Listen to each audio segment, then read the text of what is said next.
Hi friends, സൻവി തനസ് വേൾഡിലേക്ക് സ്വാഗതം. ഇന്നത്തെ ഒരു വീഡിയോ നമ്മൾ പറവൂർ കാരക്കുണ്ട് വെള്ളച്ചാട്ടം കാണാൻ വേണ്ടിയിട്ട് കുട്ടികൾക്ക് ഭയങ്കര ആശയാണ്. വെള്ളച്ചാട്ടം കാണണമെന്ന്. അപ്പോൾ നമ്മളിന്ന് എന്തായാലും പോകാമെന്ന് വിചാരിച്ചു. നമ്മൾ ചപ്പാരപ്പുഴ ഭാഗത്തു നിന്ന് ഒരു അരമണിക്കൂർ ദൂരെ സ്ഥലത്തേക്ക് എത്താനുള്ളൂ. വളരെ അടുത്താണ്.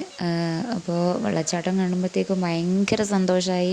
അമ്മയ്ക്കും തനുവിനും അവർ കുളിക്കാമെന്നുള്ള ആ ഒരു സെറ്റപ്പിൽ തന്നെ ഡ്രസ്സും കാര്യങ്ങളൊക്കെ എടുത്തിട്ടാണ് പോയത്. അപ്പോൾ അതിൻ്റെ ചുവട്ടിലെത്തുമ്പോഴത്തേക്ക് ഭയങ്കര സ്പീഡിൽ വെള്ളം വരും, കാറ്റും ഭയങ്കര തണുപ്പും ഒക്കെ ആയിരുന്നു. അപ്പോൾ അൻവിക്ക് കുറച്ച് പേടിയുണ്ടായിന്, തനുവിനും ചെറിയൊരു പേടിയൊക്കെ ഉണ്ട്. കാരണം അതിൻ്റെ മേലെ കയറുമ്പോൾ വഴുക്കും കാര്യങ്ങളൊക്കെ ഉണ്ടാകുന്നുള്ള പേടിയൊക്കെ ഉണ്ട്. പക്ഷെ എന്നാലും എന്താ, ആൾക്കാർ ഒരുപാട് പേര് അതിൻ്റെയും മേലേക്കൊക്കെ കയറുന്നുണ്ട്, ഫോട്ടോസൊക്കെ എടുക്കുന്നുണ്ട്, വീഡിയോ എടുക്കുന്നുണ്ട്.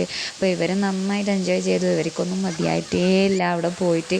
ഭയങ്കര സേഫാണ് വെള്ളച്ചാട്ടം എന്ന് പറഞ്ഞാൽ. നമുക്ക് കുട്ടികളെയും കൂട്ടിയിട്ട് പോവാൻ വളരെ സേഫായിട്ടുള്ളൊരു പ്ലേസാണ്. അപ്പോൾ നമുക്ക് അങ്ങനെ ഒരു അറ്റ്മോസ്ഫിയറാണ് അവിടെ. അപ്പോൾ ഒരുപാട് ആൾക്കാർ വന്നിട്ടുണ്ടായി. നമ്മൾ ഏകദേശം രാവിലെ തന്നെയാണ് പോയത്. തീർച്ചയായും വന്ന് കണ്ടിരിക്കേണ്ട ഒരു സ്ഥലം തന്നെയാണ് ഈ സ്ഥലം.